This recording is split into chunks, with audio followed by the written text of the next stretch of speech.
आगे देखते हैं, ठीक है। यहां पे आपका है रिवर्सिबल आइसोथर्मल एक्सपेंशन और कंप्रेशन।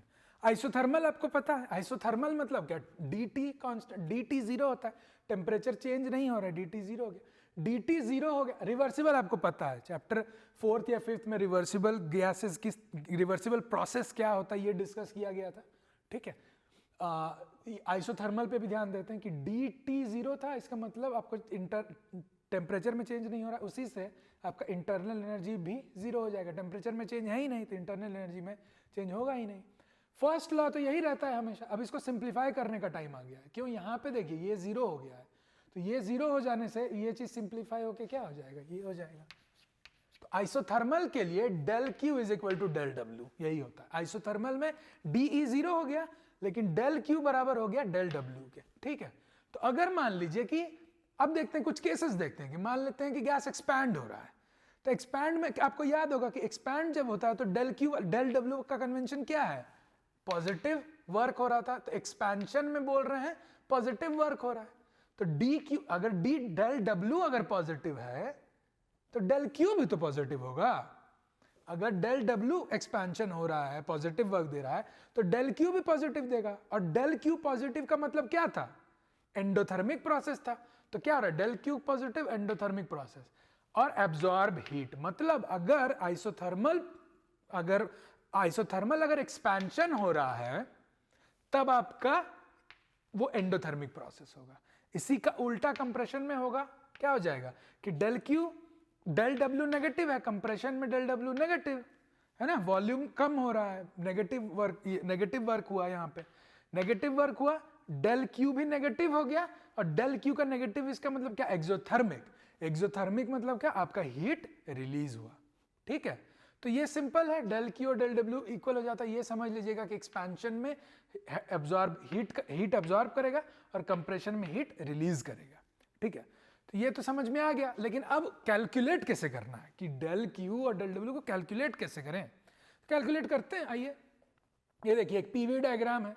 पीवी डायग्राम में क्या हो रहा है कि आप स्टेट 1 से स्टेट 2 में जा रहे हैं, तो आप टेम्परेचर आपका कांस्टेंट है ना। तो ये वाला जो एरिया अंडर द कर्व होता है वही तो आपका वर्क होता है ना। याद आ रहा है कि एरिया अंडर द कर्व बताया था कि वर्क होता है, तो यहाँ पे भी एरिया अंडर द कर्व अगर निकाल लेंगे तो वर्क हो जाएगा। तो डेल डब्ल्यू को इंटीग्रेट कर देंगे पूरे प्रोसेस में, तो क्या आ जाएगा, हमको पूरा वर्क आ जाएगा। सिंपल कॉन्सेप्ट है। और वर्क क्या है, पी डेल वी। तो P del V from V1 to V2, from V1 to V2 P del V कर देंगे। फिर से देखिए वही वाला बात फिर से आ गया कि यहां हमको इंटीग्रल है v के टर्म में, यहां आ रहा है p, और p तो हो रहा है चेंज, p तो कांस्टेंट नहीं है ना। देखिए p तो चेंज हुआ ना, यहाँ पे p कुछ और था, यहाँ पे p कुछ और आ गया, तो p को तो नहीं कर सकते, इसको v को हमको लाना पड़ेगा, है ना, क्योंकि यहाँ पे dv है। तो v को कैसे लाएंगे, फिर से आइडियल गैस लॉ है, pv is equal to nRT, p is equal to nRT by v। तो यहीं पे p को हम लिख दिए nRT बाई v, ये वाला साइन आ गया 1 by V D V, V1 to V2। इसको इंटीग्रेट क्या करेंगे, अगर 1 by V D V integrate होकर क्या होता है, ln v हो जाता है, ln v natural log of v। तो ये क्या हो गया, nRT ln v from lower limit क्या V1 to upper limit of V2।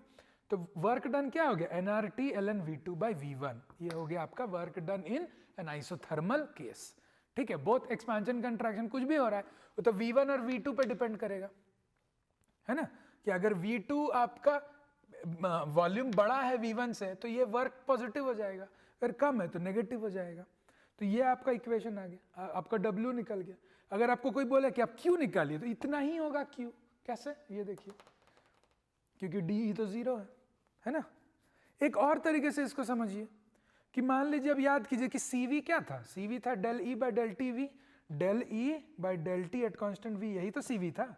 अब ये डेल टी को इधर लेके आइए तो DE क्या हो गया, DE is equal to CV dt हो गया। अब आइसोथर्मल में क्या था, dt तो जीरो था, तो CV डॉट dt भी तो जीरो हो जाएगा। तो क्या हो गया, DE आपका जीरो हो गया।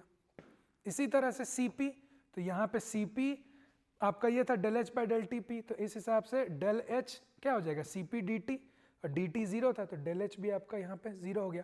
डेल H जीरो हुआ है लेकिन Q आपका है, आइसोबैरिक प्रोसेस नहीं है जहां पे डेल एच क्यू सब इक्वल हो जाएगा, है ना।